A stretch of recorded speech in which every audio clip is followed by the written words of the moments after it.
Hi everybody, my name is Monica Cesarato, a food and travel blogger in Venice. Welcome to Venice Meets, a series of live chats from Instagram every day at 6 p.m. CET. Today, my guest is Allison Zurfluh, a bespoke travel and PR communication agent specializing in the Venetian Lagoon and Venice. Hi, it's the first time I'm doing that, so I had no idea how to do it. That's brilliant. That's brilliant. So, ladies and gentlemen, Allison Zurfluh. Am I pronouncing it right? Yeah, Zurfluh. See, that's Okay. right. Hello. Introduce yourself now. Go on. Tell I'm us sorry? who you are and what you do. I said that. Well, introduce myself. So I'm Swiss, born and raised in California, and live in Switzerland for 26 years. And I fell in love with Italy, like most of the world, about 10 years ago. So I started doing a lot of different things there. First was working and falling in love with classical music. So that was my first entry point. And I was meeting some very interesting people in Rome, Luca della Libera and some other people, Olivier Cavé, who really introduced me to Italy from that standpoint, from classical music. And that was exciting. So, and then I, of course, have done other things since then, but my first experience with Venice was at the Fenice with Olivier Cavé. So, oh, wow. Yeah, what an introduction. Wow. Exactly. Turning pages on the stage. Yeah, oh terrified. Terrified. Oh my God. Yeah. See. And then with time, I just kept coming back because I'm also a writer for a magazine and an editor. And so I was meeting friends and coming back to write about different things in Venice, and of course then making friends. And so friends would invite me back, and there was always a reason to come to Venice. There's either a party happening here or the Biennale or something. There was always a reason.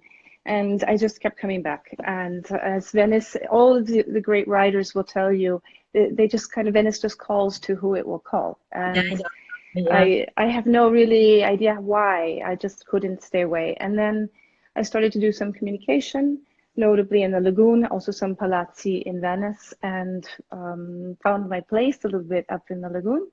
And I've written 2 books that are published in Venice and presented at the Marciana. So everything just sort of started happening there in Venice, and without any real explanation, it just couldn't resist. I just think it's one of those things. Venice is one of those cities that I think you hate it or you love it. That's it. I don't think there is a middle ground for Venice. I see that generally, I think people that come very superficially don't like it because they don't understand it. See, that's right. The people who have not, they've just come for the day. Maybe day trippers are not so falling. And I think we're used to fast rhythms. Venice is not that. So unless you understand that and you're ready to take a step back, calm down, don't expect everything fast. Then you fall in love with it. If you just waiting, you expect to find what you go back at home, fast. See, I think we come to Venice with sort of this idea of what we're expecting it to be, this fantasy land. I remember coming on one of my arrivals. I was arriving by train, and the train was full of people arriving for I suppose one night, and the family beside me were really, really nice people, and I could tell that they were talking about their plans were not at all possible. And they asked me, well, what do you do? Well, and I told them. And they said, what do you think? We could do Venice, Burano, and Murano in one day? And I mean, this is for me the worst possible tour anyone can do. I cannot recommend an island hop like that. I cannot. But it's personal. I have nothing against the people who do that. But I just... it's impossible, Alison. Come on. Time-wise, it's just not possible. No, it's not possible. And if you do it, you're basically flooding people's lives with your presence and not understanding anything about what you're seeing. Exactly. And you have not even time to eat lunch at a proper osteria. And I suggested to them to either do, if this is your first time, just do Venice. Okay, just like everybody else. Just walk through Venice. And I tried to tell them, places don't take the main drag, but of course everybody wants to take this one, and I can get why. I really do get why. But I do as honestly, well. if I you do as want well. to understand and experience Venice, it's not the way to do it. No. Yeah. So I got to say, I really envy you because you've got a boat, haven't you? I what? You got a boat, don't you? A bolt? What? Yeah, I always see you on a boat. Is that A your boat? boat! I thought it was a Yeah. bolt, like a lightning No, bolt. no, Like, oh. no, no. A boat, a boat. Yes, I have a boat. So, I started Oh my going out. God. I I like you, I love you, but right now I hate you. I won't It mind. definitely goes either way, People are either like, take me, or a little bit angry that I have it. That's Oh true. no, I'm angry, but you can take me. With pleasure. When this is all over, if we get back, Oh, please. absolutely, definitely, See. definitely. Yeah, Okay, I'm let's really go. lucky because, and you're, I know, a great champion of protecting Venice. So the fact that I have a boat, I really, it's important for me to say that is, I'm really not a big believer in people who are not from Venice or do not know or are not students of Venice to just take a boat and go into the lagoon. It's not my thing. I have nothing against people who do that, but I prefer people rent. There's plenty of boats and people, seasoned drivers and people who will take you, lagoon people, fishermen who will take you. I don't take my clients in my boat because I don't feel that's appropriate. But I'll take friends and I'll even take some riders or things, or people who want to take photos. Yeah, of But course. there's a trend to sort of take the boat and I a know. boat And and it's go out. dangerous. I It's think it's dangerous as well because it's not question of having or having a license because I know a lot of those right. boats you can actually take them without a license. Is the Yeah. Venetian Lagoon is a very particular lagoon and you need to See. understand it because it's not deep. You can have See. very shallow and then very deep. Yeah. And you need to understand, and it can change very quickly too because, Yeah. okay, the weather in Venice is fairly mild, it's okay, but it can go pretty wind really fast. See. And honest to God, I really don't understand how they are allowed to rent boats without actually a captain that rides them Without because local it's, drivers. I Yeah. think, yeah, Mm. you know, I pretty mean, there's dangerous. so many good considerations to take into account, and one of the most pressing, obviously, is the Barena. I mean, if we're talking about lagoon now, obviously Venice is probably not. It's very thick with traffic, so I won't talk about that since I don't drive in Venice and don't want to at all. And I would like to leave Venice to the Venetians. But in the lagoon, I have teachers who are fishermen. And this is what has really made it possible for me to buy myself a boat because everything they tell me to do, I do. And Yes. if I want to try something new, I ask them first. And they a lot of times say, no, don't go there. Why? Because you can't. Okay. And they explain to me why. They'll Yeah, show me. And then maybe 3 months later, they say, now you're ready. Now I'll yes, show you. And as it should be. it is that way because there's also things about speed and proximity to the Barena.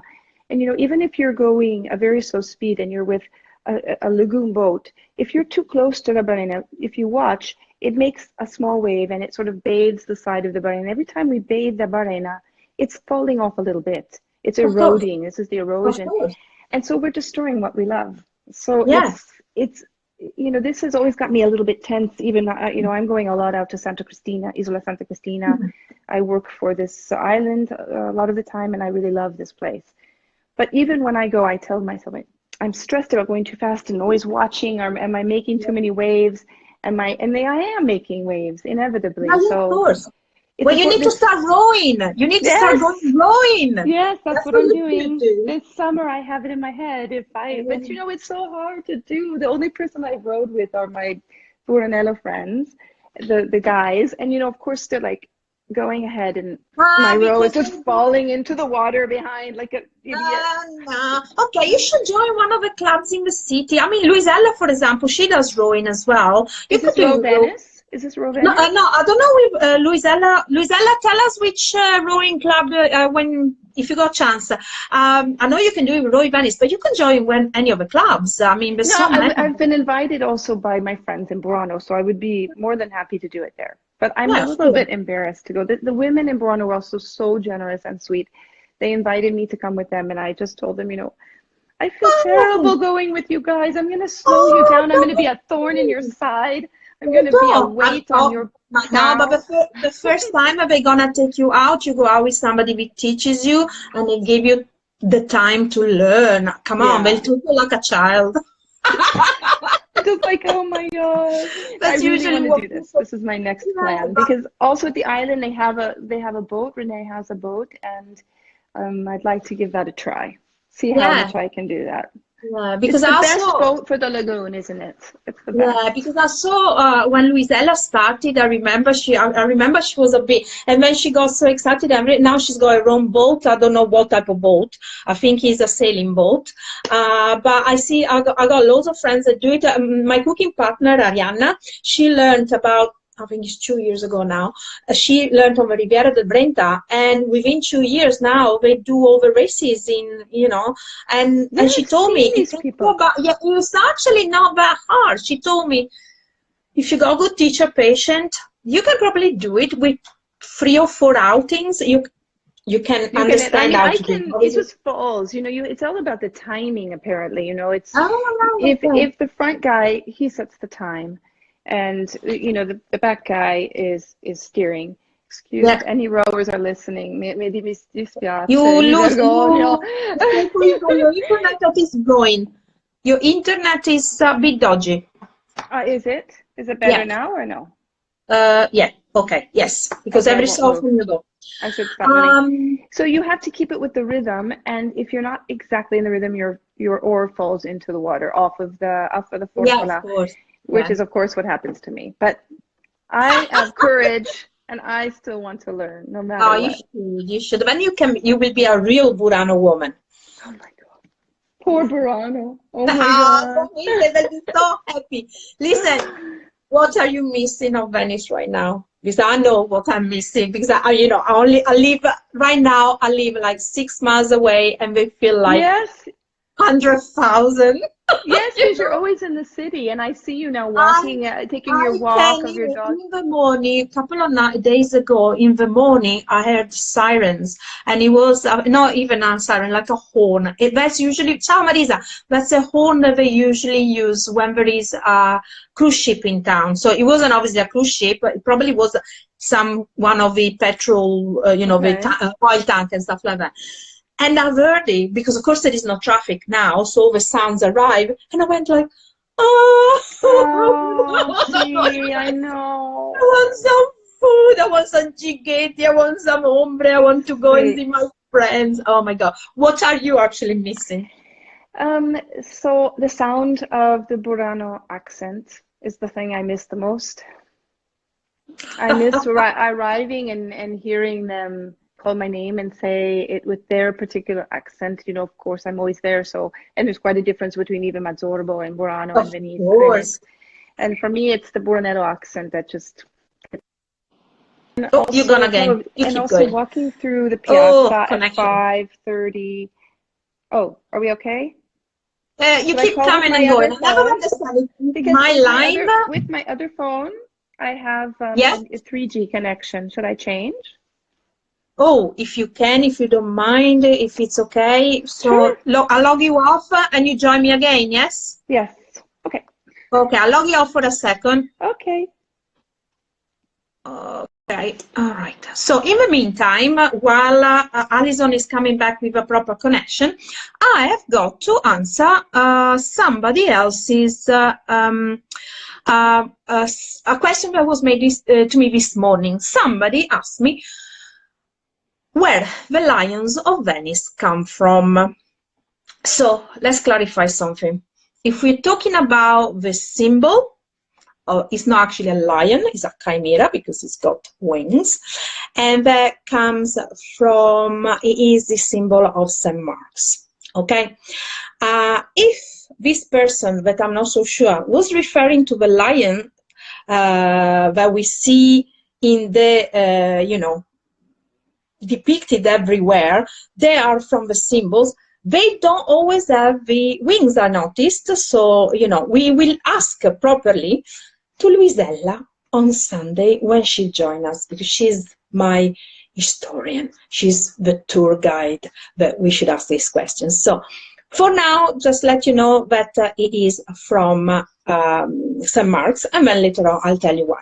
As soon as hopefully Alison will come back on, let's have a look if I see her. Is she coming? Here we go. Unfortunately, connection. Oh yeah, this is so much better. Yeah, it's the 3G. So sorry about that before. No, don't worry about it. It's only because yesterday I was in connection with somebody from America, and their line was so terrible. We were having, I don't know if you know Kathleen Gonzalez. She wrote the book, The First Spritz is Free.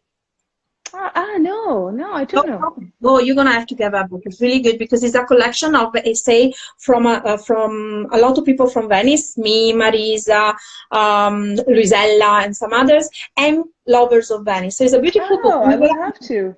We were having a wonderful conversation, but her line kept going. So it's like, no. Oh my gosh.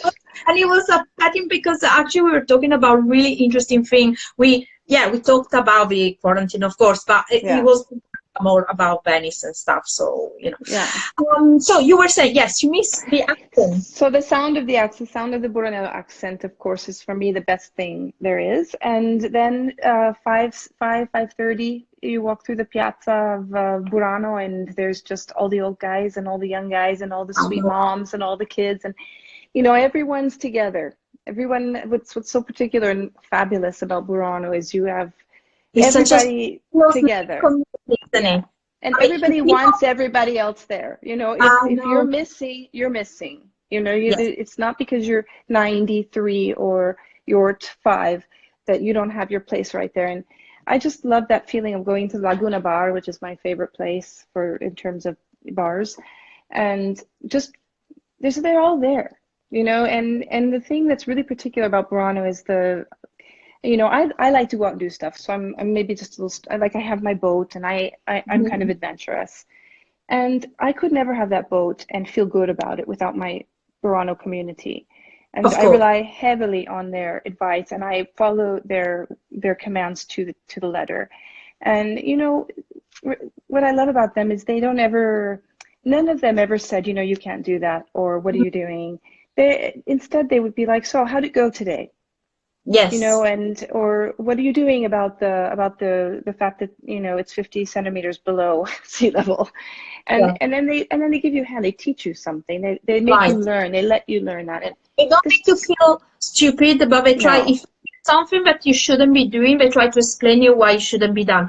But I think it's because also your attitude, as in, I think your approach to them was always one of respect and asking. I think a problem sometimes when some people, few, but sometimes people come and live, not just in Venice, everywhere. When you're going to live in another country, you might have sometimes the attitude of, oh, what do these people want from me? Why? And sometimes people are telling you things because they live there, they know what it's like, and they try to avoid you. Problems. No, exactly. But I think sometimes people don't understand this about Italians. We got to say, Burano people. Burano people, for me, it's one of the most beautiful cultures I've ever encountered in my entire life. I think that one of the most wonderful things happened to me, and believe me, you know, I've been going up and down for years and years. It was like, I think a couple of years ago, last year, I can't remember. I remember I walked into one of the shops. I was with a friend. I was even talking clients when I was just with a friend. I walked into the shop and I said to them, and it was a hot day, it was packed with tourists asking stupid questions, as you know. So I walked in and I said, I feel so sorry for you, you know, day in and day out. And they look at me and says, no, we're happy. I said, no, she said, we love having people. Also because she said to me, at 6 o'clock everybody goes, so we have the island back for ourselves. So it's like, oh wow, such a different attitude from Venice itself. See, Burano is, I always say that sort of this traditional sort of alpha male community with really big hearts. I mean, these people come in rivers. They are. And I love them for it. Yeah, but also, Alison, also a lot of alpha women, though. Yes, and they're beautiful women. They're so intelligent and kind, and they know what they're about, but they're completely generous. And, you know, they don't, I've not yet heard anyway, who knows, but I've not yet heard anyone who's angry because I'm adventurous and I'm getting my boat and I have my friends and on the contrary, I feel so accepted for who I am. And one time I said to a Brunello person, I said, well, I don't understand because I was having a really bad day and I was crying, which I don't do a lot, but it happens. And he said, and I said, well, I don't understand, you know, I don't have a place here. What am I doing here? And, you know, sort of having my meltdown. Yeah. And they said to me, I said, yeah. And they said to me, you know, here's the thing. You're really weird. That's what they said. You are very, very weird. Yeah. And I was like, I know. And they were like, and we are very weird. The thing is that you are kind of weird. No, that was beautiful. That is so beautiful. And for me, that was just so. I took that little treasure, and I don't care what anybody says. This is my little treasure of a word. Oh my God! And in the end of the world, isn't that what we all are looking for? You know, we're all looking for our own kind of weird, actually, and that's what makes the world right. That's where we find friends, and that's where we're able to really become épanoui and blossom. So, since you're in contact, I assume with most of Burano, how are they holding up in there? Because of course they're separate from Venice, so it's so much harder because they're in the middle of nowhere. It's already hard for Venice to get things into town at the moment. It's hard for us in the countryside. So, how are they coping? So I speak to them every day. I mean, up to the whole town, of course. But from what I've heard, of course, I didn't ask directly if they were having any shortages of food, but they did tell me that they're able to get food and that there doesn't seem to be. Everyone I've talked to in Burano is completely zen. It's like the people, anyway, it's almost offensive, you know, because they're like, we got it done. You know, that's how Burano people, after the Acqua Grande, for example, they're like, why are you sending us people to help? We got it done. We're already cleaned up. And of course, there were people to help, but this is the Burano sort of, you know, alpha male kind of, we can do it. And I really respect that. They're very weather it. I've written to Domenico several times, and he's like, don't worry for us, Allison. You know, we're Brunelli. We get it done. And I think it's just so. And also, I've checked in with a couple of the elderly people that I'm friends with, and they answer like it's no big deal. This is how they're answering the phone. It's like, well, don't worry, I'm inside, more or less. I mean, more or less. So, I like to know the less what it refers to. It's an island, so I suppose, okay. I mean, where are you going to go? But I think some of the harder things for them is that, and of course, the economy is going to be a very big stress for them. I think a lot of them are kind of, they're not going outside. Apparently, they're staying very obedient inside their houses, which that's good. But they're also reporting that the lagoon is like it was 50 years ago. So Paolo said that today, who has the bird watching, and he said that it's like 50 years ago. And I mean, in a way, that's probably good for the lagoon. And on the other side, it's going to be a big challenge for Burano, especially to sort of recuperate economically. Absolutely.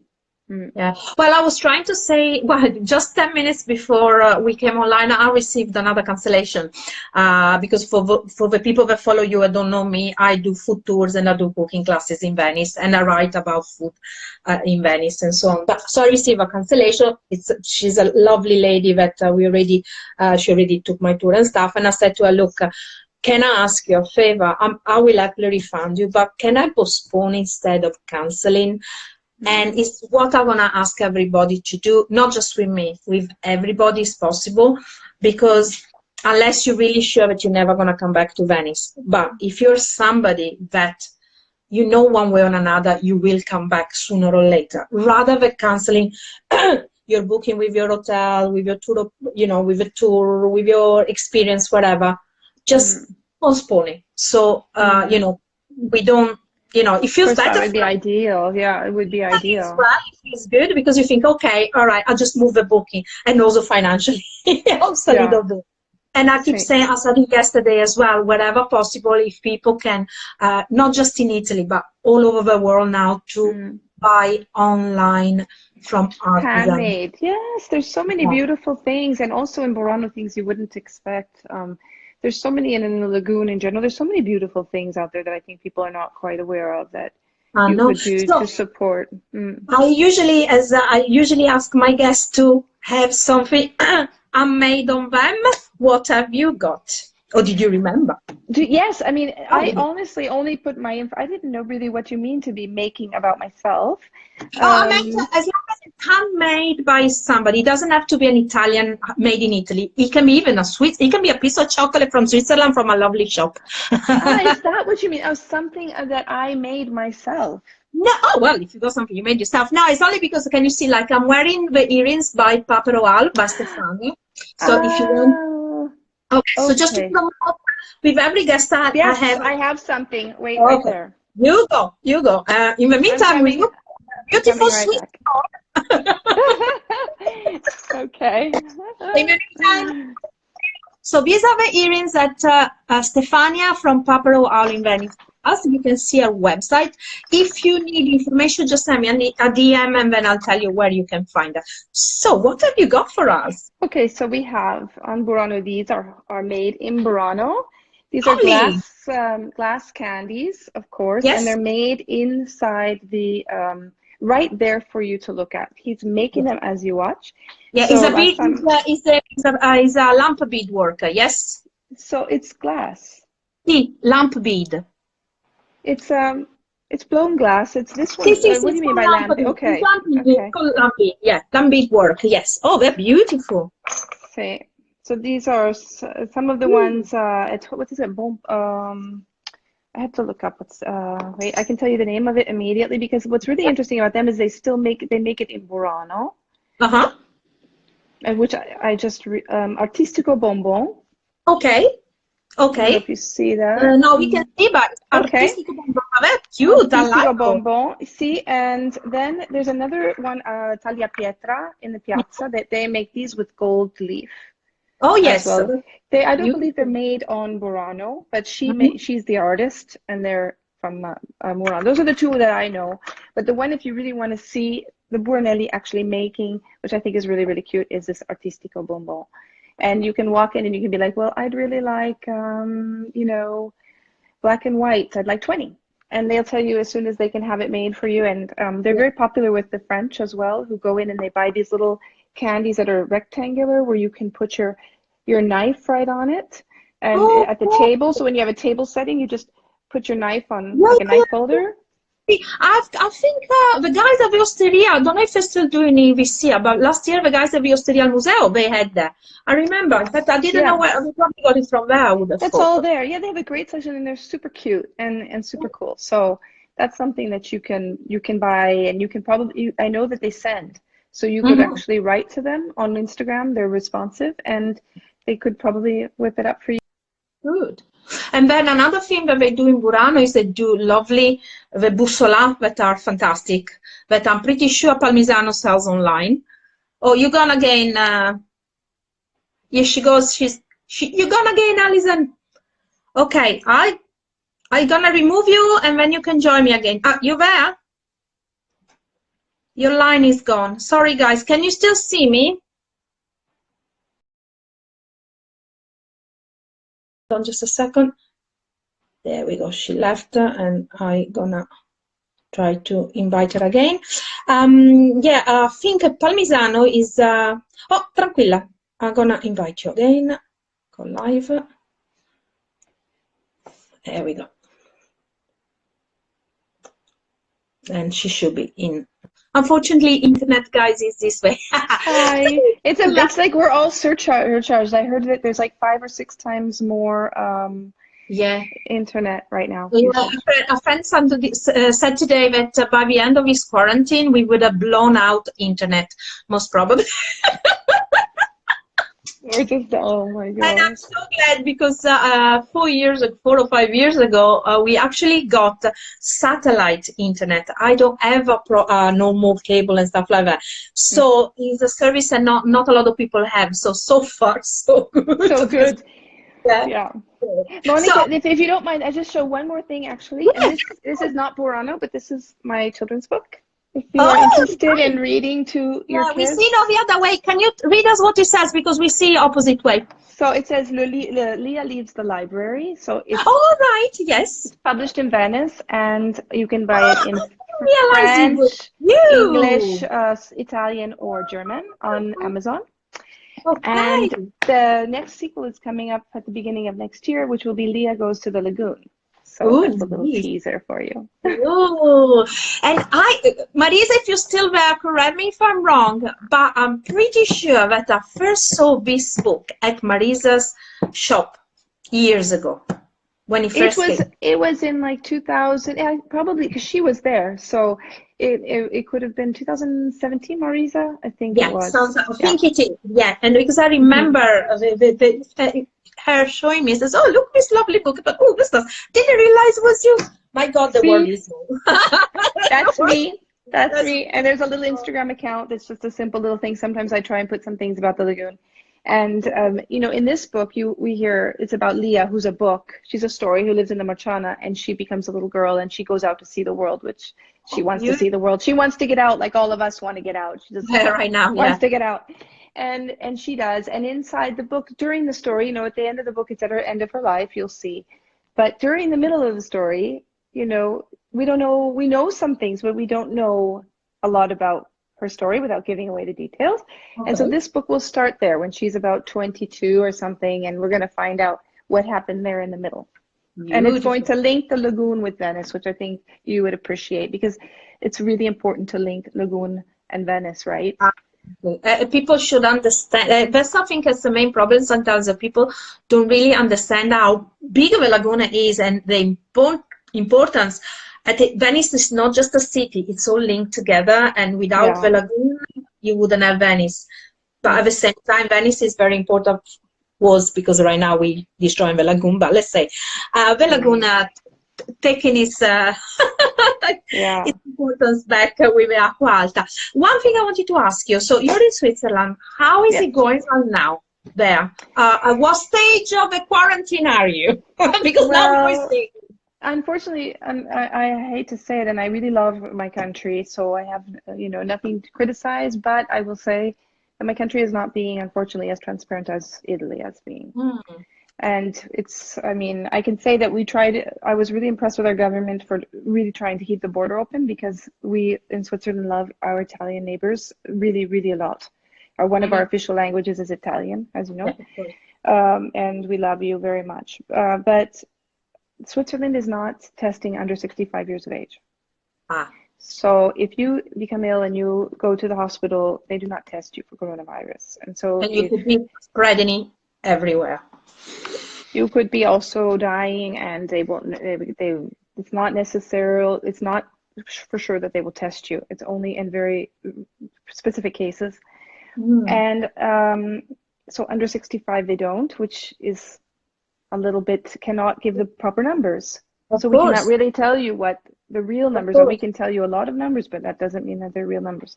Are you on quarantine as well right now? Like quarantine as ours? We are recommended to stay home. A lot of the small businesses are closed, and some tried to hang on a little bit. Now they're closed and things, but the attitude is more of a recommendation. There's no police or military enforcement of any of that. And I would say a lot of people are doing that. And in the rural communities, maybe you find a little bit more, not quite taking it very, very seriously.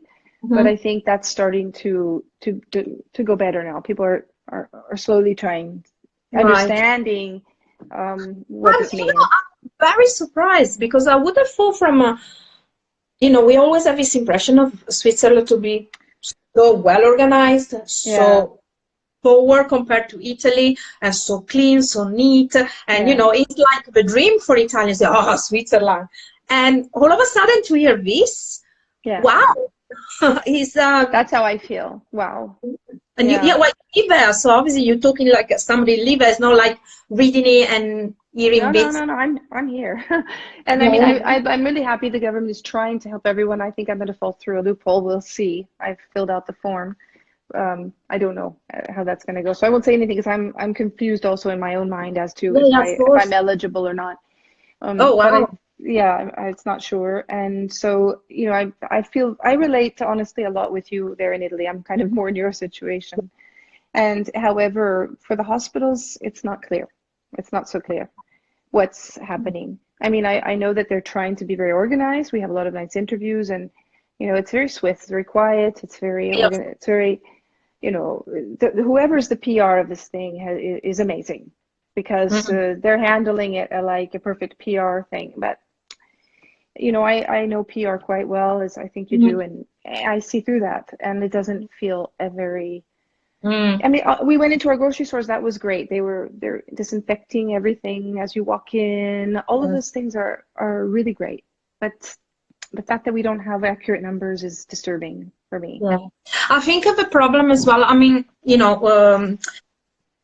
one thing I noticed, I don't know if you noticed this, is I was talking to a lot of girlfriends, and I hope no guys out there will get upset with what I'm saying. But from men friends that I have, I keep receiving complot theories, conspiracy theories, um, fake news, and this and that from girls. How are you? What can we do to get better? To whatever. I realized something while trying to read because one thing I tried to do right from the beginning wasn't just to listen and watch Italian news, but was to read all over the world to understand. Yeah. And I realized that sometimes in Italy, a lot of news that arrive are being either filtered or translated wrong or whatever. That's one thing I noticed and this I read a couple of weeks before, when somebody was saying that they were saying, oh, in Italy, they got so many more people dying and many people infected because of certain things. It turns out that probably the reason why we have so more is not because we got more, is because when we give the reason of death in Italy, if you die from pneumonia, but the pneumonia was caused by the virus, it is filed as death by the virus. Okay. When instead, the majority of other countries, if you die of pneumonia, it doesn't matter if it was a consequence of a virus, you died of pneumonia. That's what I'm wondering. I mean, I honestly, I'm not any kind of expert, so I don't know what to say, but this is what's been that's definitely a question mark in my mind as well. Because it seems so. I mean, for as much as Italians we are, I know we are very social gregarious, we kissing all the time, but so do the Spanish, so do the Greeks. Yes? I just think it's everywhere. Yeah. I don't think it's not anywhere. And I think it's been here for a long time. Italy was immediately so transparent about it. I was there when it started, Oh, you were still here. So you managed to go back if you knew, you would have stayed here, wouldn't you? Said that, kids. Otherwise, yeah. Yeah, because I'm so homesick. But you'll be fine. We'll be soon drinking a spritz in Piazza Garibaldi, I'm telling you. I got so much. The only problem is now I keep saying I want to go and drink, and the point is, by the time this will happen, I have no money to go out and drink. This is a problem. Oh, I think this is so heavy on. I mean, I'm just trying to stay calm as much as possible, and I'm much more of a get out and do stuff kind of person. So just trying to be calm and Well, not panic. My attitude is this one, and everybody says the other day somebody sent me a message, said, how is I see you always laughing, always smiling, but what's the real Monica like? And I said, well, that's the real Monica, because Monica made a decision that she learned years and years ago from being broke all the time, that there is no point in worrying. I mean, the day after we come anyway, okay, we're all in the same situation. Well, are they gonna kick us all out of our homes? No, they're not. I don't know. Okay. They're not gonna do that, because at least in Italy, if banks had to kick out everybody that doesn't pay a mortgage, they'll have so many houses on the market and nobody buying the homes. It's just no point in doing it. Think about it. We don't pay the taxes. What are they gonna do? Put us all in prison? No, they can't. So it will come to a point where they have to say, okay, guys, let's start all over again. So I'm worried up to a point, Otherwise, you just don't sleep. And then I was saying the other day, Yeah. you don't sleep, then you get sick, you get ulcer, you got to go to the hospital. You can't be looked after in the hospital because of this. Yeah. Or with pneumonia. Yeah. The thing I think is going to get a little bit dangerous, and I'm no politician, but I think a little bit dangerous is going to be military and police enforcement of people being inside their homes. And I definitely get why. So please, nobody think I'm not supporting it. I really am. But I do think there is a risk of enforcing, taking away civil liberties and enforcing that through the military and the police at the long term. I really do. I think it depends on the country. Okay, if the Swiss are people that generally, if they're given an order, they obey to the order, I don't think you'll come to that. Because the problem, the reason why we slowly, we have to go with stricter rules is because that the majority of people in Italy are listening, but you always have that percent of people they are not listening because God knows why. But Okay. I think it's like that everywhere. I'm not so sure that Switzerland is all obedient. I think I'm really not so sure it is. I think that there's, for me, when I watch all of these reactions of the different countries, I see a really common thread in terms of, well, not of course with every government, but with the people, kind of the initial freak out and then the initial run inside. And I mean, I think everyone goes, you've watched it kind of progress from Italy, then it progressed sort of to Switzerland, France, Germany, and England, a bit crazy, and then over to the US. And you saw everybody kind of, if you're really careful and listen carefully, every person, every culture went, not politics, every culture sort of went through the same process. From, first the panic buy. I know in Venice, there was a time when like only the penne were left of the pasta, and it was a big joke. Everybody got all of the pasta. I was the first one to go around telling everybody, oh, don't be stupid, there are no zombies. And I had to apologize. I read an article and I apologized because I was wrong. But I wrote it because I was hoping somebody would read. Yeah, no, I know. Doesn't matter.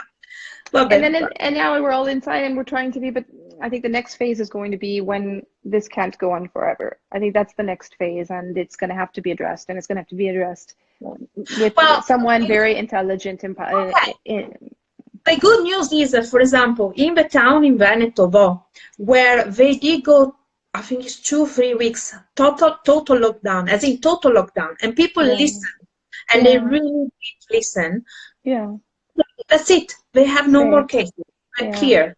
Okay. See, that's true. Yeah, I see what you mean. Okay, I know. Okay, I totally agree about the liberty. Okay, but I just think also it comes to a point where, listen, somebody wrote an article the other day, said, "Oh, we are at war." No, we're not. Yeah, no, a war, we will have had bombs on our head. We need to not exaggerate everything and not use hyperbole. It's very dangerous to do that. It's very dangerous.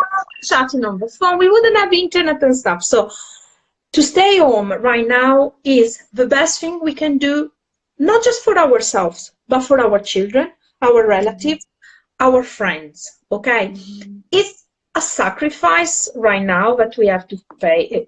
If I think of the sacrifices of people did for all the wars before us, what we got to come on.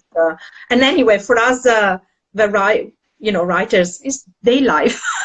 We're only sitting down here. See, this is also true. No, this is also true. There is a time where I'm totally for freedom, and I totally believe, army, police should come down only when it's really strictly necessary. But there are some times, if everybody reason the way we need, if your government said to you, look, 24 hours, stay indoors, do not set your foot out, and meaning it, and people did it, then you wouldn't need a police out. See. This is true. It's true. It is. It's such a tricky situation because, I mean, it's something that I think, like the rest of the world, we're just all, waking up at 4 a.m. and watching all the news. I don't think I'm different than anybody else, but this whole idea of how long can that go on, for so many reasons, is disturbing. And Yes.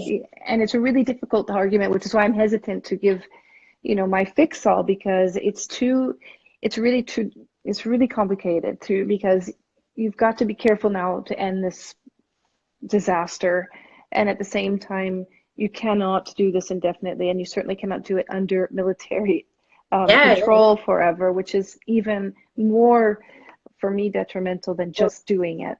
Of course. And so I'm not sure. I don't know that I'm qualified on this day to too much say anything.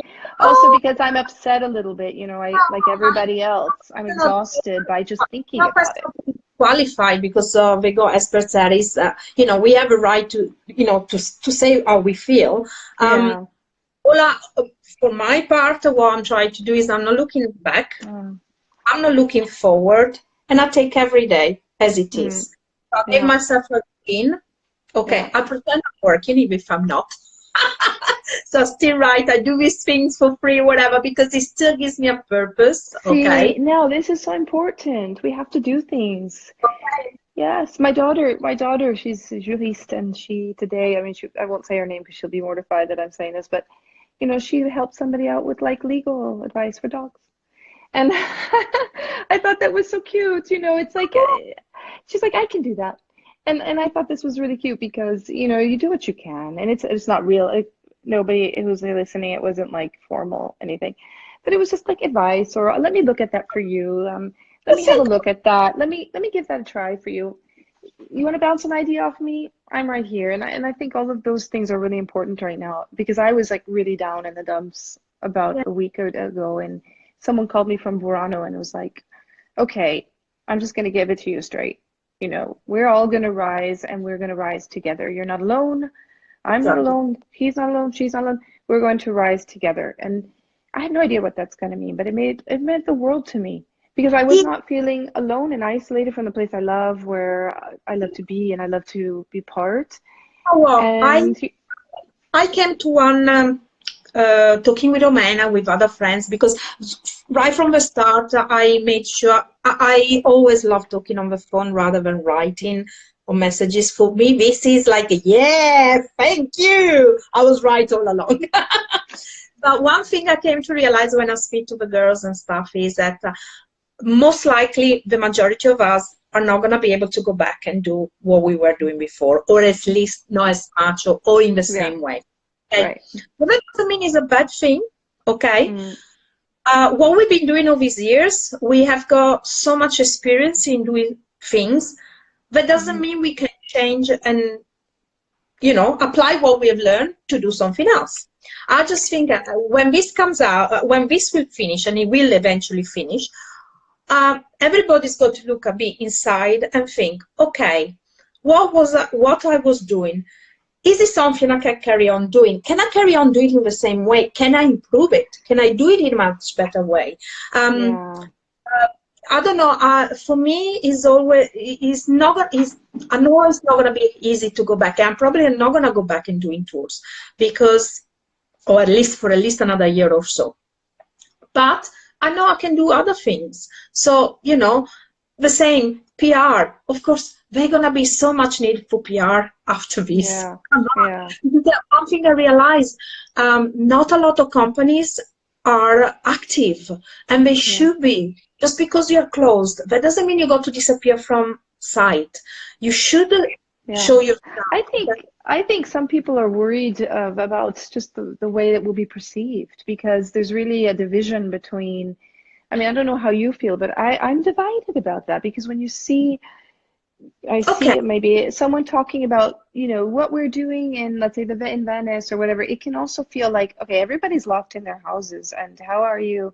Do and I can understand that right now it's really difficult to know how to communicate, Okay. I do social media for some people here in Venice. Yes, okay? I know. Yeah, okay. And with them, we all agree that I should carry on do them as I usually do them. Okay. But obviously in a more personal way. I see. Like them, of course. But what does this mean?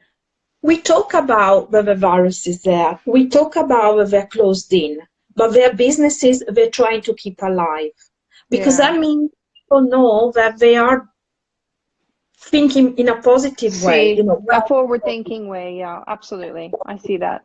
Obviously, some are closed and we can't do too much, but just the fact that every so often you pop up and you say, look, yes, we're closed, but we're here, we'll be here waiting for you. You know, I think that the more you show negativity or you disappear totally, the more people feel negative. And then it's right. so it goes the same way with positive. If you are positive and you say, you got to be realistic. I'm not saying to go and, oh, all is well. Yeah. No, to be honest and say, look, this is the situation. Things are hard, but we're not going to give up. But we are here and we'll... That's right, Monica. You're right about that. You know, and that's, I think, you know, when you're in the world of marketing right now is the moment not to be marketing as a business, but marketing as a bit more. See, I agree. I'm totally agree. I think that's a beautiful way to think of it. Yeah, because if it's too business oriented, it's almost offensive to the people who are losing their minds. So you have to be aware of the situation. You know, it's true. We could communicate more about how it's actually going in these places. Yeah, because I know all of my partners are like, as soon as this is over, we are up and going. You know, we're going to be hitting the ground running. Stefania is saying, yes, we are close, because I know she actually is stuck in Verona at the moment. We are close and we are spending time studying new things. That's exactly so smart. See. Oh, she's stuck in Verona, poor thing, and she comes out. I love Cecilia. This is really people who are taking these online classes. I'm always so impressed. You know, it's all I can do to get everything, all the extra work I had to do. I'm trying to do up all those loose ends, and just thinking, I'm really in awe of all these people who are taking classes and this kind of thing right now. Bravi, really. You do as well. Give classes. Which classes? You should get. You're an amazing PR. Give PR classes for basic PR for, you know, those that can afford to have a PR. You know. Someone told me to do a podcast. I don't know how to do that. I guess that's what we're doing now. I have no idea. I need to start doing stuff like that. But then you get in front of the screen and you're just, these are all new things. This is maybe the future, but it's just all new things. I was just ready for my nice 2020, how it was. I didn't want anything. I was happy that way. Why something new? Listen, you know what you should do? Why don't you have videos where you read your book?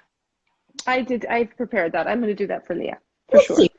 That's a good idea. You know? Yeah, for the children, they need anyway help right now. They need someone to fill the day. For the poor parents who are stuck inside. And teach them about Venice in talking to a child, not to an adult way. You know, with a book. That's a nice way. I didn't think about it that way. See, because to just start talking, all I can think of is, why would anyone want to listen to you? You know, my mom asked me to do, and I did a couple of videos talking in my fields on my Facebook, and she of course is so cute, and she's writing all these comments, and made me quite happy that I could do that for her. But you know, when you just turn on, what do you say? You know, what do people actually want to hear is basically my question. The first time I did it with Marisa, and 2 weeks on, I'm still doing them every day. I'm booked until April, because I realize people want to talk, you know, and funny enough, for people listening, I've got questions. And as somebody was saying before, it's nice to feel, to hear people positive, because if you're indoors all the time, you don't have this exchange, okay? So if you see people that you know, even if they're far away, but they are coping, like in America, you know, we are 2 weeks ahead of you, or them. You know, we're not fake and ugly. You know, I mean, I've been with you 4 weeks. You know, I know that you know as well as I do. We're like on day 32, day 33. Totally. I feel for them. I feel for the people who are behind us, for sure. And think, look at China. They come out of it. So, you know, they did. I know it's a totally different situation, but you know, it's you know. Anyway, I hope I made you feel a little bit better. and not worse. Yes, Monica, thank you. I mean, I've always really appreciated your blog, your website as well, because it's very informative. I should tell you that as when I'm looking for some details to confirm this or that or whatever, I often visit your site, and I just wanted to Oh, tell you thank that you. you has a lot of I just show it to the people so they know yeah. what we're talking about. Sorry, hold on. Here we go. So guys, if you want to follow me, my blog on Venice is monicacesarato.com, but then I got a cooking website where I do cooking classes and stuff. It's called Cooking Venice. And then you can follow me. All my handles are exactly the same. Okay. And I don't know if she's done it. No, did you do your little sign as well? I You did. did. Well done. Oh, wow, Did. that is so perfect. Oh, you Yes. still got ink, I see, because we're running out of ink in Italy. We have ink, but I never use ink. That's why we have some. How long do you guys want me to keep? Okay. You can direct message me if ever you have any questions. I love to talk about the lagoon because I miss it and it's my favorite place. So if anyone has questions, please follow me and ask away, because it's just a pleasure to talk about the lagoon. And this is made, by the way, by Silvia Bosch, who is a graphic designer. Okay. Underline Bosch. She'll kill me for saying that, but voila, she's such a great gal. And voila. listen, I'm waiting for an invitation on the boat. Yes, when we come back, seriously. I'll bring the wine of Cicchetti. Yeah, okay, great. And I can tell you, actually, do you know Mirko Manzin? So he's, I want to put in a word for Mirko. He's a Venetian who's always talking about how we can help cities. Very civic-minded, Mirko. And one thing he asked is he was thinking about all the nurses and doctors now in the Veneto who are really, really exhausting themselves with this. So all of my respect. Thank you so much for everything you're doing to all of the nurses and doctors out there. And I know that it must be just not fun at all for any of you. So please take my respect and my gratitude. And Mirko was saying, maybe we could come together when it's over and everyone could give a little something. Surely, like the magic soup, surely everybody has something that they can afford to give, and maybe a room for one nurse to have a 2-day getaway. So if the nurses or doctors probably are too busy to listen, but if you are, or you know one from the Veneto, when it's over,